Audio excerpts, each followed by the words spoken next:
A murderer by the name of Big Jim was committed to an asylum, and while he was there, he murdered a fellow patient. This is his story, but let me rewind. When Big Jim was just a small boy, his mother died and his dad was a raging alcoholic full of anger. After Big Jim's mom died, it was just him and his brother and his dad. And one day, Big Jim was with his brother and they were in the barn. Well, mysteriously, Jim's little brother was pushed off of the balcony and he died. Well, it was reported that Big Jim was holding his younger brother and had a grin on his face, whispering to the dead body. Fast forward, when Jim is 23, he's working in a mill. And at that mill, he's accused of stealing some tools. Well, he gets into a fight with two other guys.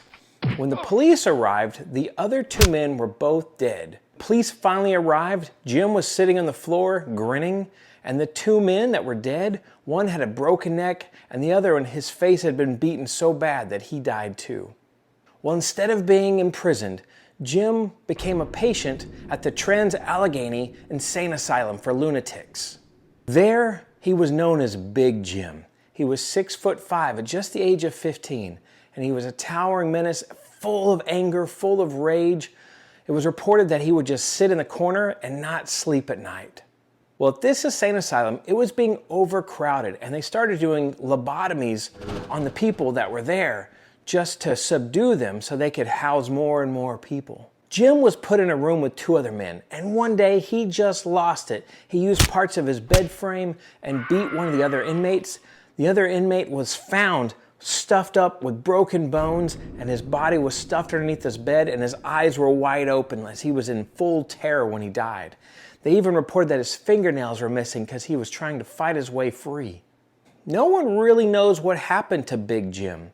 At the insane asylum, he just disappeared. Some people say that he had a heart attack, but his body was never committed to the morgue and it was never released to the family. Now, some people think he just vanished. And that's where the true terror started. A new entity was born at the asylum, and it was called the Creeper. And the Creeper would walk upside down, it would crawl on the walls, and that Creeper was even more terrifying than Jim himself.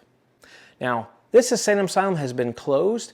You could spend the whole night there and visit all the different horrors that are in this asylum. Well, that was a scary story. I got more for you in the future.